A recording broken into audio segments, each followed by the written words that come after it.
To Raising Kings, the podcast designed to empower single mothers raising strong, resilient, and emotionally intelligent black sons.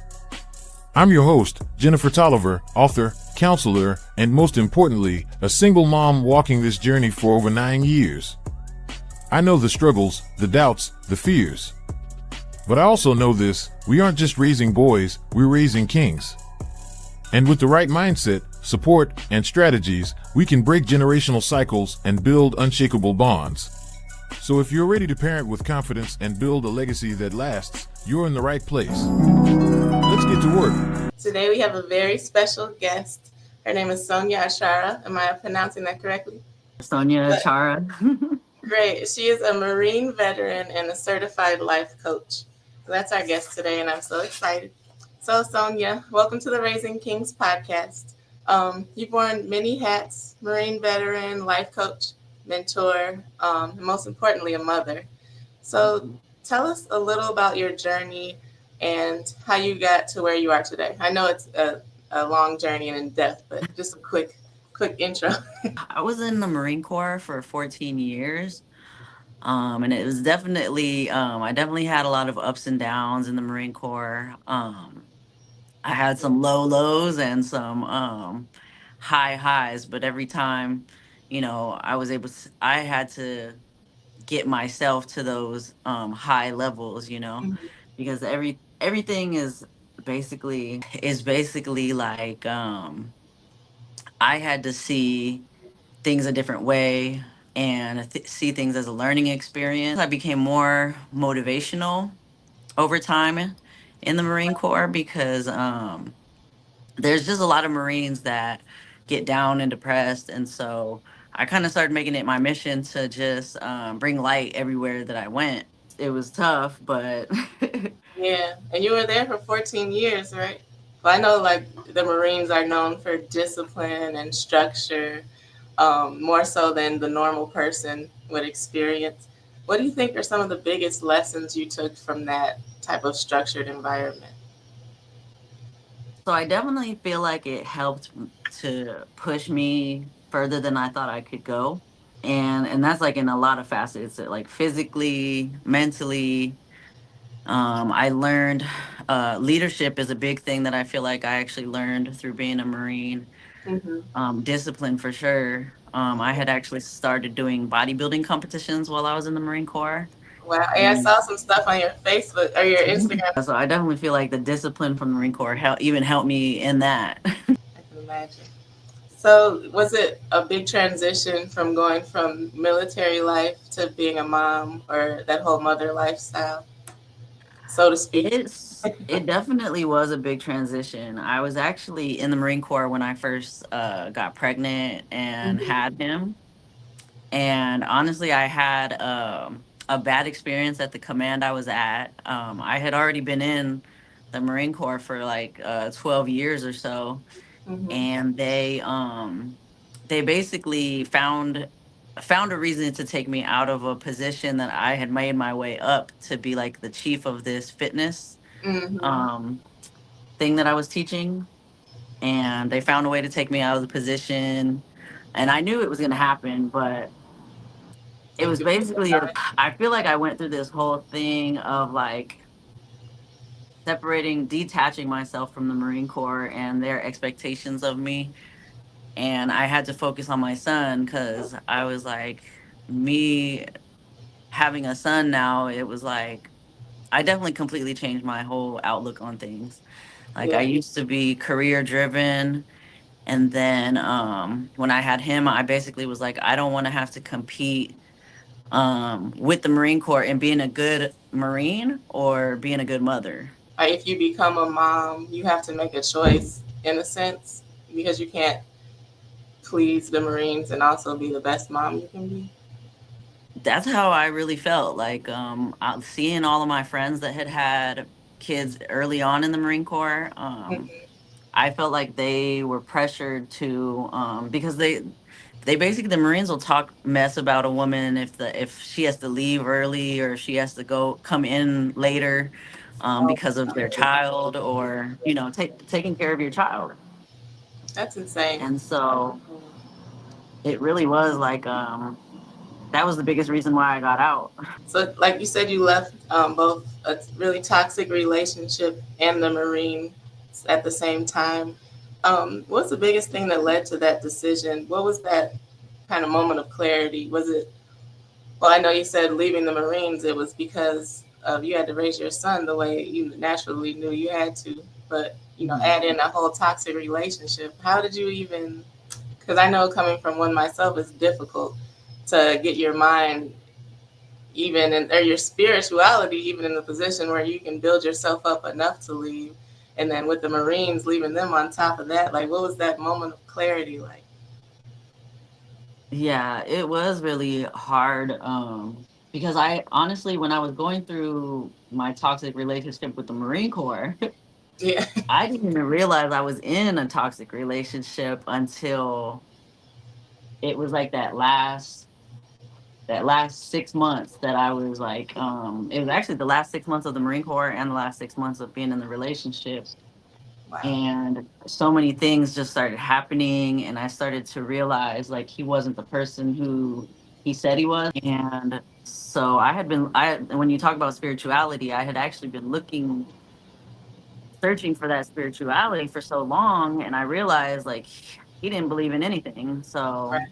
um I think honestly for me what did it was he just kept trying to take more and more advantage of me. And Yeah. so I actually had a miscarriage because I was pregnant with our second child. I mean, it definitely hurt at the time that it happened. Um, but I feel like it happened for a reason because the fact I'd be single by myself with two kids now and two under Yeah. two. Right. And Yeah. so I Wow. definitely You under believe two. God was trying to show me Yeah. something like, hey, like you need to leave. You're done with this situation. And having the miscarriage during a time, I don't know, just the way he acted, it was like I could tell he didn't care. That was my point where I was like, I need to go. No. Well, fortunately, many single moms struggle in the same type of environments, unhealthy relationships and situations, mainly because of fear and uncertainty and lack of Mhm. self worth. What advice would you give to a woman who feels stuck in a toxic relationship and doesn't really know the steps to break free? So the advice that I would give to a woman is I would say that you are more powerful than you know, and you have the strength within you. And I promise you, you will find that strength as soon as you leave that toxic relationship. It might take a little bit of time, but you will build yourself back up and you will actually find what you've always been looking for. If you got to look deep within yourself and love yourself. And that's big, big facts.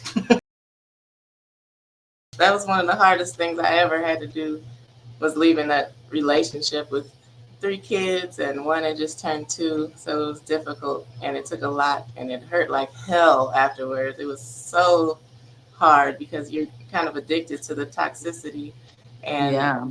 luckily for me, I got to go live with my parents, so there wasn't a chance for me to, backslide, so to speak, or sneak out and go back. He wasn't able to come in and try to manipulate me back. My parents were like, "Nope, it's Okay, done." that's good.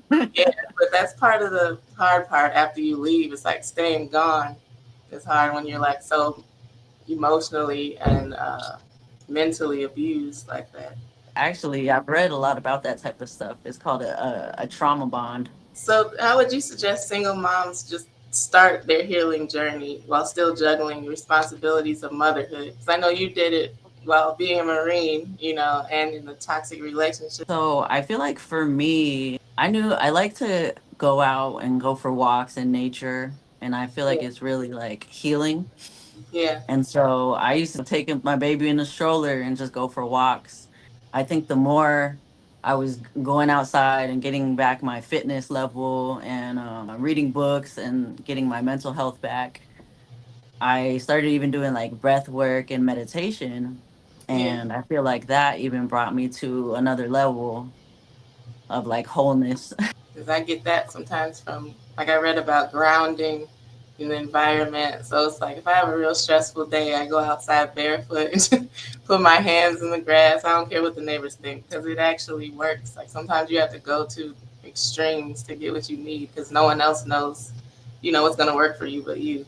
That's definitely a thing. Grounding, like I'm learning Yeah, about all that stuff and doing it yeah, myself. And honestly, I've been able to do more in yeah. like shorter amount of time, like I'm able to focus on the things that I need to for my purpose and passion, and then Hmm. also give my time to my son, and have more patience with him too.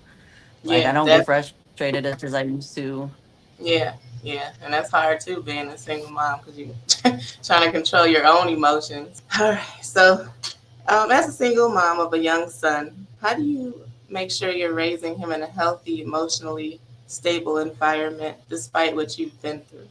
So right now I actually currently live with one of my friends, as I'm going through a divorce.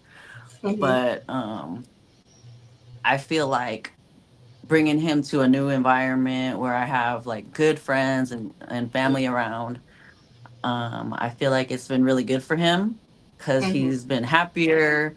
My friend and her sons are really good to my son too. Like they all play together, and Positive stuff.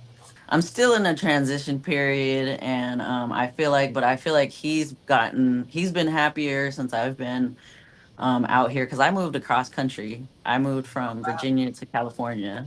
I think even though being out here and the nice weather too, like we're able to get out more and do things, and my son loves being outside too.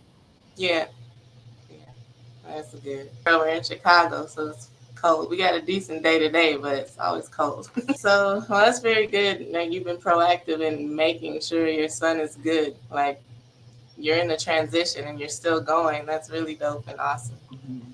So, one thing that I always say on the platforms, we're not just raising boys. We have boys. We're raising a man. You want him to Mhm. become a man. Um, so, what are some of the ways moms can build confidence and even emotional intelligence in their son from an early age? So this is actually stuff that I've read a lot about too, and have been trying to put in practice. I try and let him do things. I try and let him explore, and I try and like tell him about his emotions also. He's still pretty young, but I still try and explain it because I know like repetition is how kids are gonna learn. Yeah. And so I basically tell him, I know you're angry right now, but that doesn't mean you need to throw things. 'Cause my son likes to throw things when he Yeah. gets mad, Hmm. and so I'll try and stay strict in my boundaries Right. without having to like yell at him about things. Hmm. And I can't say that I'm perfect. There's probably been times in the past where I was, triggered by my own. I've been able to actually put these things into practice and try and teach him about all his emotions and how to handle his emotions better. That's really big. A lot of boys and even men don't even know how to name their emotions or process them. They don't know what's going on. Because I feel like it used to be more of an age. I think we're moving away from that slowly, but it used to be like men just have to hold in their feelings and not know how to release it, and then you have a bunch of angry men that don't know how to release their feelings. Yeah, and it comes out in all types of crazy, destructive ways as they get older. Yeah. So you've made a transition into life coaching and advocacy. What inspired you to dedicate your work to helping others heal?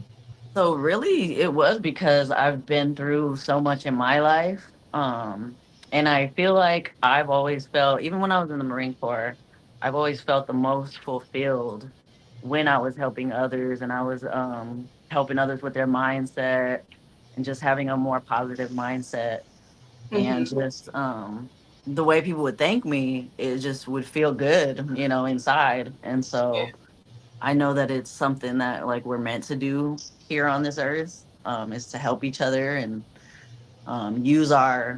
use what we've been through to like show like, hey, we're all going through things, and it's possible to come out on top. and you also mentioned forming support groups for people who want to live in their purpose. So, how does someone know when it's time to take that leap forward into their true calling? So usually there's something that pulls at you, Okay. and you can feel it like pulling, almost pulling at your soul. Yeah. And usually that thing is what you're supposed to be doing, but a lot of Yeah. people get, all the negative things that people have always said in their heads, like, oh, you Mhm. can't do it. But I know, from everything that I've studied, that when people tell you you can't do something, they're reflecting what they feel and believe about themselves. Yeah. And so it's important to know that once you start believing in yourself, like, that's when you're going to soar. I'll take that one for myself. All right. So, okay. So, what are three mindset shifts that every single mom should embrace to take back control of her life? So I would say, especially being a single mother, that, you're not alone out there. And, you don't have to do it by yourself.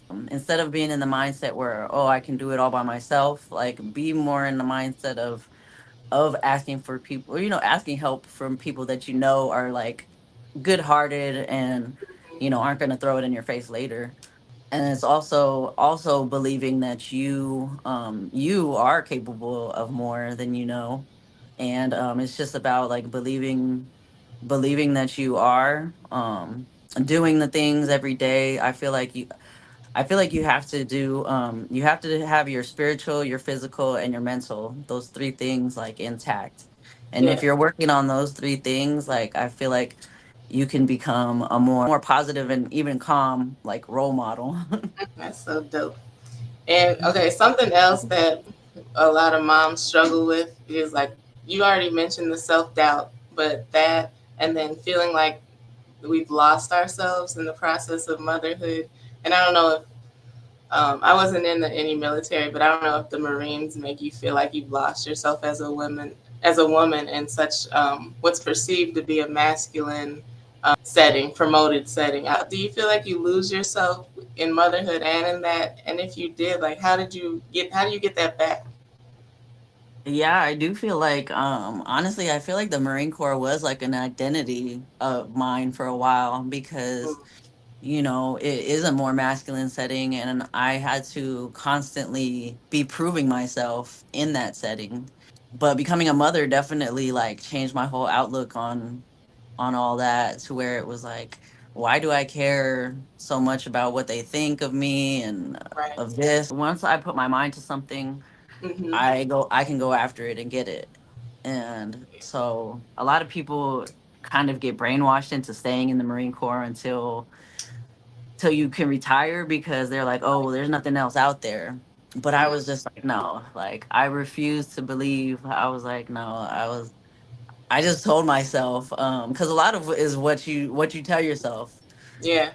So I just told myself that I know I can succeed outside of the military. And now that, I will say, having my son made me more. It definitely brought the softness back out of me, because I was like that hard charging Marine, and Yeah. tough exterior and all that. But all that estrogen and Right. having the son, it definitely changed, like, my biology. Wow. That's interesting because I never thought about it like that. That you'd be going all hard and then you come home to your son. And then it's like, it's not you because you're not disciplining your son that way. It's just you when Hmm. you're on base or whatever. Is that, Hmm. if that makes sense.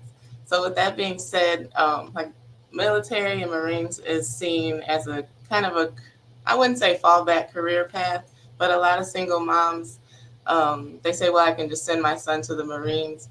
Would you suggest military for your son or for other single moms? Kids? I know it's a loaded question, but So I think it depends. I think some kids need it, okay. especially a boy that's looking for, direction and discipline and stuff like that. I do think it can be good for somebody.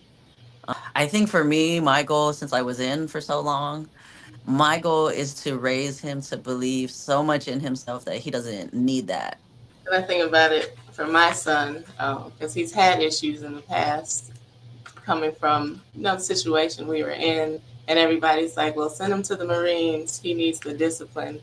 But his issue is he has a problem with authority figures, especially male authority figures, and I'm afraid of sending him there, and that's all there is. I mean, if you have an issue with the teacher talking to you and telling you what to do, then you're definitely going to have a problem with somebody yelling in your face. So I don't Yeah, kind of why I asked, because there's such an unknown yeah. aspect of parents who haven't been there and don't know what's really going on. So So I would say I know a lot of people that are Marines now yeah, that said the same thing yeah.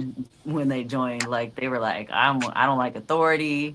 Hmm. Um, but I do think for somebody like that, it could be good for him because I will say that before I joined the Marine Corps, I didn't meet anybody. I felt like I didn't know anybody that I could look up to. Like I didn't have any role models or Right. people that inspired me. But even though there are a lot of toxic leaders in the Marine Corps, the best leaders I've met are also have been in the Marine Corps. Okay. And so I was fortunate enough to have these people, mentor me and guide me. And I still talk to some of those people to this day. And some of Yeah. those people are out of the Marine Corps now. I do believe it can be good for some people. Yeah. Okay. So you just basically gotta do your research and know your kid. Yeah, for sure. All right. So we're almost done here. But I got a few more questions, really quick wisdom questions. All right. Okay. So what is one thing the Marine Corps taught you that applies to parenting? Like the Marine Corps has taught me how to be a good leader, and I do feel like parenting is leadership. Yeah. Whether you're a good leader or a bad leader, but you have to have some sort of leadership to be a parent because you're guiding, a small child all the way until they're 18 and Right. even past And that. beyond. So I That's feel like building like leadership skills is important. and probably discipline too. I can imagine. I will say the discipline has led me to be able to, I can go out on my own and do my own workouts. Right. I can discipline myself to do all that. And that's even showing my son, to work out at an early age and Yeah. trying to be healthy in a few different ways. The Marine Corps did harp on like physical fitness and being healthy. Yeah. Yeah. So you're way ahead of the game already. So I'm still trying to discipline myself to do because it's hard. It gets hard, especially as your kids gets older and you don't have any discipline for yourself. They will call you out, like, "Mom, like we Mhm. just had DoorDash yesterday." Having self discipline helps teach your children discipline because they're watching. It's not about being perfect though. Like there's Yeah. times where I get the food that I want to eat. But I Right. guess it's just moderation. And knowing better, like I know I shouldn't have ordered that food, but yeah. But there's my Mhm. kid letting me know about it. That's All right. funny. So, okay. So, what's a book, a mantra, or a mindset practice that changed your life? What really changed my life was when I started doing my meditation. Is it was basically I just made the choice to fully go in on my meditations and breath work. And so I would do breath work with a meditation morning, noon, and night. Oh wow. And yeah, and I just made it a point like I have to do it. I was writing down in my notebook the things that I would say, the discipline to do it. And so I Yeah. would just even if I started just reading off my paper at first to be Mhm. able to memorize it, at least doing it started a spark that internally just felt different. Right. And I honestly got rid of a lot of things like that was holding me back. Like Mhm. I got rid of anxiety, I got rid of like alcohol cravings. There was all these things that I got rid of because I started doing these meditations. And it's basically writing down positive affirmations like I am this, I am that. Like I am worthy of health, love, and abundance. I Yeah. am capable of extraordinary things. And Mhm. so it was just things like that that I wrote down and would repeat like every day, 3 times a day. And Definitely did. that changed my life for sure.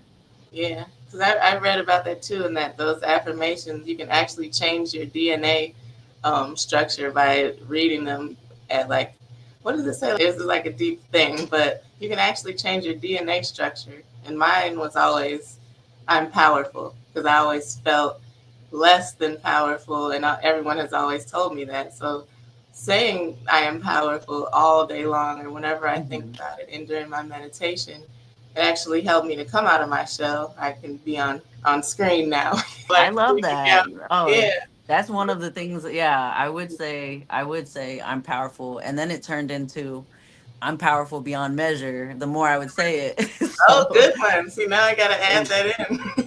yeah. So you just if you keep telling yourself and you feel it, you really feel it within your body. Like it really does change your DNA, and you Yeah. start to embody and walk into that person that you were meant to be. Yep. Yep. And one other thing, because I had like anxiety issues and everything, so I would, when I would say my affirmations when I was first starting out, I wouldn't believe it, and then I think that was affecting the how much it worked in my body. So I read that if you would say your affirmations in a different language, like of course you know what they are when you write them down, but when you're Mhm. reciting them, it's in a different language, so your body can't block it because it's not Oh, consciously recognizing what you're saying. So the words go straight to where they need to go. punch it. Yeah, Oh, that's yeah, good. I think I learned to just I guess the more emotion you put into it, the yeah. more that you will start to believe it.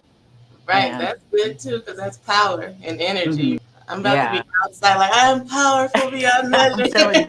No, I'm not gonna lie. I would start saying the things, and it would be where there was nobody really around, so that I'd feel more comfortable doing it. Right, right. But like, I just got louder and louder, and the louder I got, the more I would actually like feel it, the Yeah, energy surging through my body. right. Yeah, that is so cool. Yep. Give you So goosebumps. yeah, and it doesn't even have to be like a run. Like you go for like a brisk walk, and Right. it'll Yeah, still that's a quick brisk walk. I'll get there. All right. So one more. If you could sit down with your younger self right before you left the Marines, what would you tell her? I would tell her not to be scared of anything because this is actually going to be a part of the biggest transformation that you've ever had. Wow. If someone had told you that then, you wouldn't have believed it, but it's the Yeah. reality right now. So that is so amazing. It's been an awesome conversation. I'm going to try to close it out. I don't get too many adult interactions, but so I'm really Yeah, it's happy. been a good conversation. I Yeah, definitely feel like we're on like the same wavelength. I appreciate it. And so, just like a little final advice for all the moms listening who are going through a tough time but want to heal, grow, and find their purpose, what's the very first step they should take today? The very first step, I would say to be kinder to yourself, start talking to yourself more positively, Mm-hmm. start being more aware of your negative thoughts because you can change the way that you think. You just have to start, telling yourself to become more aware of these negative thoughts so that you can Yeah. change them into positive thoughts. And that's definitely like the first step. Yeah, that's big because if you don't have the positive thoughts, like nothing else is getting in there. Okay, so where can people find the incomparable, powerful, beyond measure Sonya? Where can we find you at? So I do have I actually just created my website, but I have my website in my link tree, or it's actually all my links, but it's on my Facebook page, my Instagram page. My Instagram page is at PME After Dark. That name came from like a military thing. There it is, Okay, PME After there. Dark. That's my Instagram page, and you can actually Right. go to the all my links on that page to be able to find the rest of my information. So yes, contact Sonya for all your coaching and motivational needs. She's been through the Marines. She's been through toxic relationships. She's been through it all, and raising a beautiful young boy and making sure he's in the great, a great environment. So that's awesome. And if this conversation spoke to you guys today, go ahead and let me know in the comments and follow Sonya at PME After Dark on Instagram for more wisdom and healing. So thank you so much for being here with me today. I really enjoyed it, and I hope we can do this again soon. Yeah, thank you for having me. It was definitely, I enjoyed it too. Good, good. All right, talk to you soon.